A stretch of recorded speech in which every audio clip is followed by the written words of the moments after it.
chatting to our wonderful presenters about the workshops they are hosting with us at the end of May for the Mind, Body, Spirit London Wellbeing Festival. Today, I'm joined by the wonderful Richard Lister, who's hosting a workshop with us. Hi, Richard. How's it going? I'm good, thank you. It's such an honour to be here. Thank you so much for inviting me and letting me be part of this amazing event. Oh, that's so kind. Yeah, we're really looking forward to having you because I know we've wanted to have you for a little while, and we were speaking about having you at previous festivals. So it's nice that we've got you on our workshop Yes, list because I've you're made it doing all work. something. Yeah, you're doing something that's quite different and quite unique. Can you tell our community all about it? Well, I work with the Nordic runes, and these are things you may have seen in programs like the Vikings or similar things like Lord of the Rings or Harry Potter. Right. They're an ancient language that has been used for thousands of years and kind of died out around the year 1200 in Europe. And they've started to come back now since the 1980s and a bit earlier as people were discovering these rune stones that have been buried for centuries and millennia.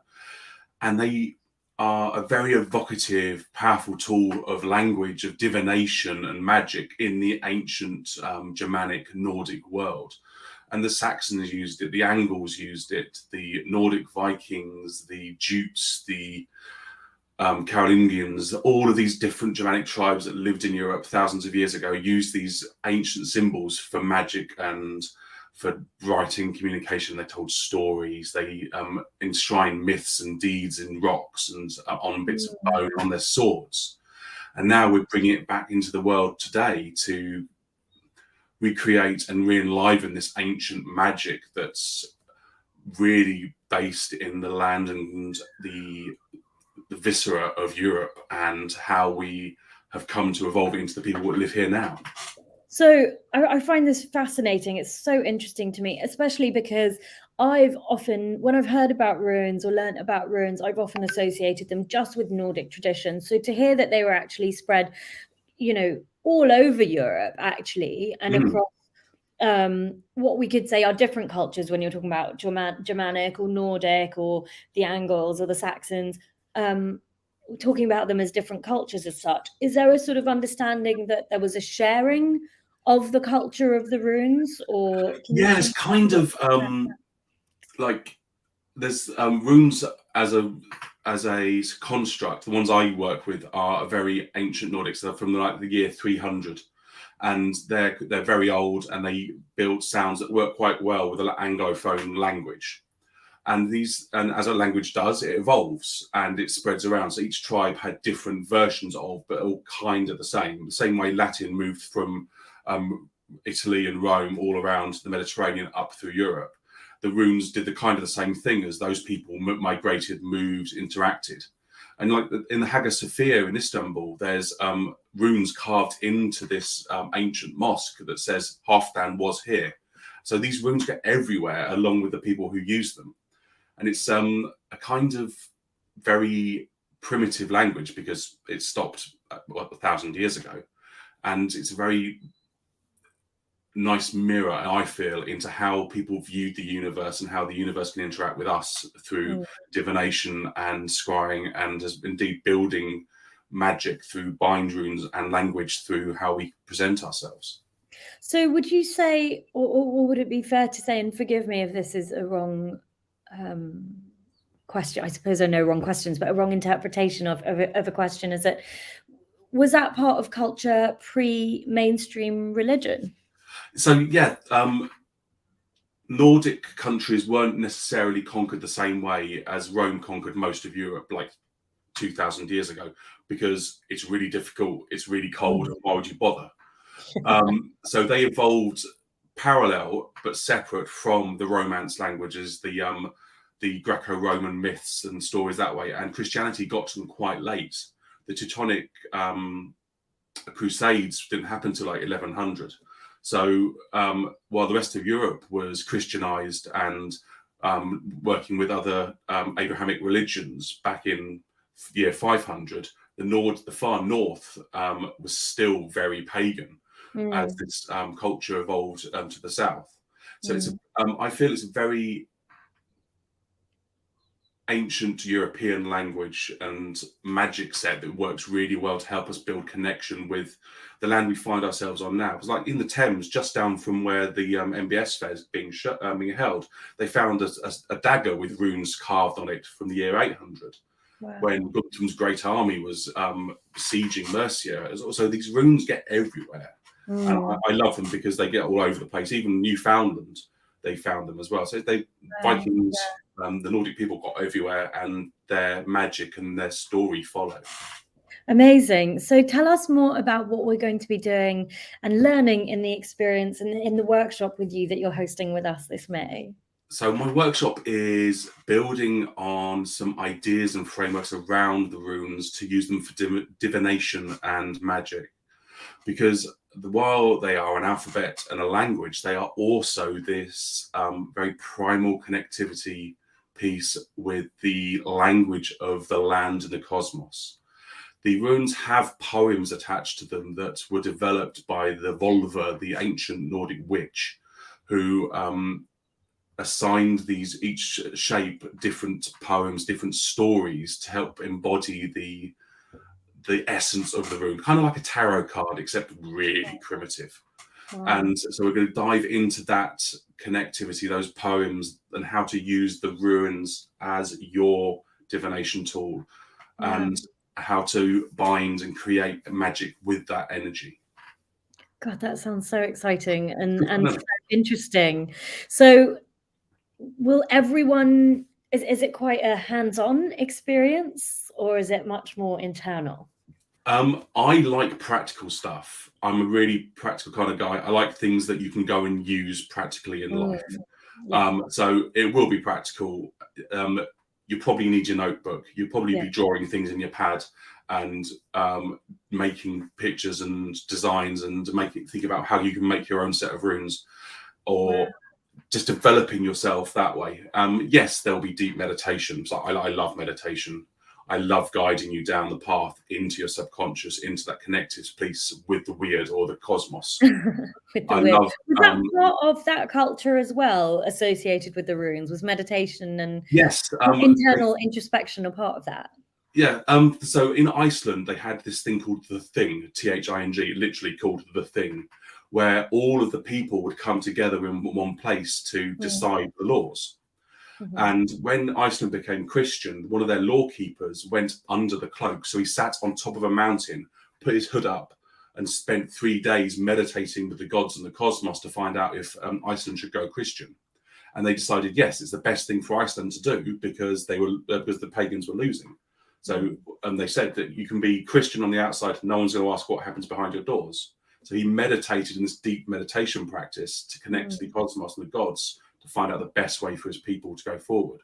And it's deeply in this ancient religion and this ancient spiritual pattern to meditate, to breathe, to connect with oneself and the environment around you. So when you know what's going on around you, you know the ecology, and then you know the action to take to have the greatest victory for yourself. Wow, it's really is fascinating. I'm really excited that you are bringing this to Mind, Body, Spirit, because it has aspects of all the things I certainly love, which is the history, the sort of intellectual understanding of it, and then understanding its modern day applications and how we can learn from the ancient people who carried all of this wisdom and protected it for such a long time, and how we can apply that in our lives. So how can we best prepare to get the most out of this workshop with you? Do we need to know about runes or Nordic culture? Do we have to feel a particular, or that sort of more pagan culture from before, or I don't think so. Without any expectations of knowledge? I don't expect any knowledge of this. I'm a geek. I like reading stuff and going down the rabbit hole. Right. I don't expect or assume any knowledge with this, because why would I? It's not fair. So I would like you to come with an open mind and open heart. Come well hydrated, because some of the stuff we do can really tax your body's systems to make sure you're processing out stuff you don't need. Wow. And come with a notebook so you can write stuff down that you find useful. But no, you don't need to prepare by reading 10 books or going getting big face paint on. You look really cool if you do. You definitely don't need an axe if you want to. I don't know if we'll be allowed to let people in with axes, but it's good to know. Yeah, we might have people coming, channeling their former Viking self. Yeah, the inner Valkyrie. Yeah, exactly. Gosh, that's so exciting, and it sounds really, really interesting. How did you get into all of this, Rich? And what made you realize that this is something that you needed to share in workshops with the general public?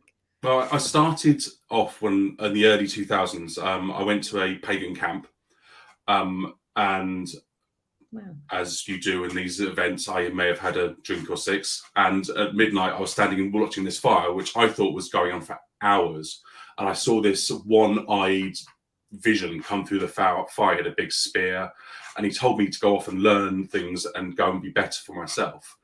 And I went off and did my research. One-eyed guy with a spear, Odin.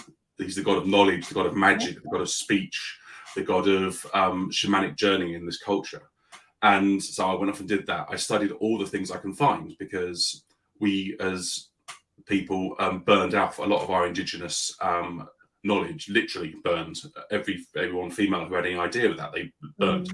So I had to go, and I've learned things like Ayurveda, I've learned yoga, I've learned breath work, I've learned Chinese medicine, I've learned modern allopathic medicine, I'm a registered trained nurse.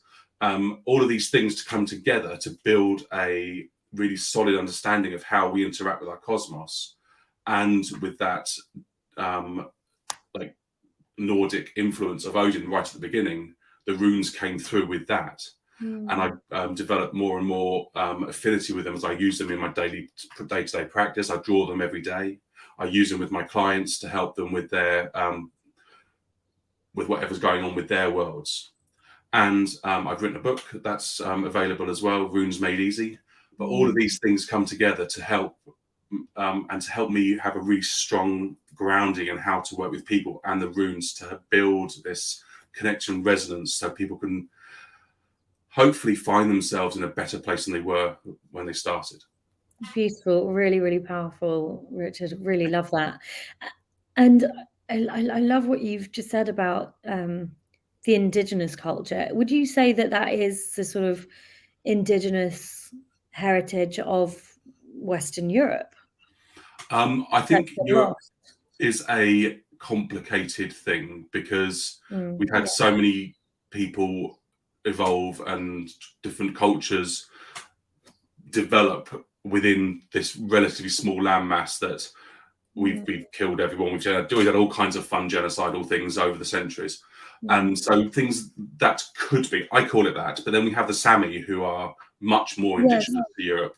And they're northern part of the really north, up north Finland, North Russia, North Norway.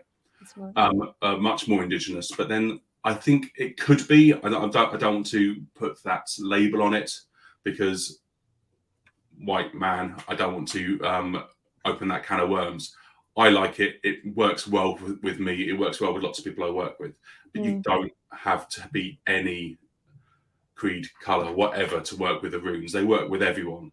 They found a priestess burial in Sweden who had a Buddha. She had a crucifix. She had a god of she had Freya, the goddess of cats and magic, and she had a Indian statue. I can't remember which one. All in her grave. So she had all these gods and goddesses with her to work together. And it doesn't matter anything like that, because it's all good stuff and it all works well together. Wow. Gosh, I'm really, really excited to learn so much more about this. And you're doing another free workshop as well, right? As a little treat. Yes, we're doing a free workshop on the main stage as a introduction to this subject, to hopefully wet your whistle so you can come in. That's on the 28th on Sunday morning at 10:15, I believe. And you come in and I'll be on the main stage speaking as loud as I can to help you bring that energy. Don't worry about that. Bring that energy into you. I love working with story and myth, so there'll definitely be some of that involved there. Oh, really exciting stuff. And isn't that the best way that knowledge is passed on, is through storytelling? And well, really wonderful. Do you want to let everyone know where they can join you at the festival and where they can get their tickets? As I just said, I'm there on Sunday morning, but there's so much other cool stuff. So you really need to get the whole weekend ticket for the whole 4 days. Yeah. I'm there. You can get tickets from mindbodyspiritfestival.co.uk. Yeah. Or you can come to me, richardlister.com. Is the link on my website. It's just there. There'll be links in my bio on social medias, which we'll go over them and visit. But definitely mindbodyspiritfestival.co.uk, and you can get your tickets there. It's going to be an amazing event. If you've not been, you're missing out by not going, because it is special. It's absolutely amazing. It really is a really special immersion into all things well-being and spirituality from so many different cultures, traditions, as we're learning from Richard today as well. So I'm really looking forward to hosting you. Thank you so much for taking the time to speak to me and speak to our community about all the wisdom that you're bringing. And I think, one workshop deep dive with you is probably not going to be enough. I think it's going to be a lifetime of learning that we're beginning to embark upon with you when it comes to the runes and these traditions. So thank you so much, and I'm looking forward to seeing you at the festival in May. Yeah, I'm super honored. I look forward to seeing you all there. Thank you. See you. Bye.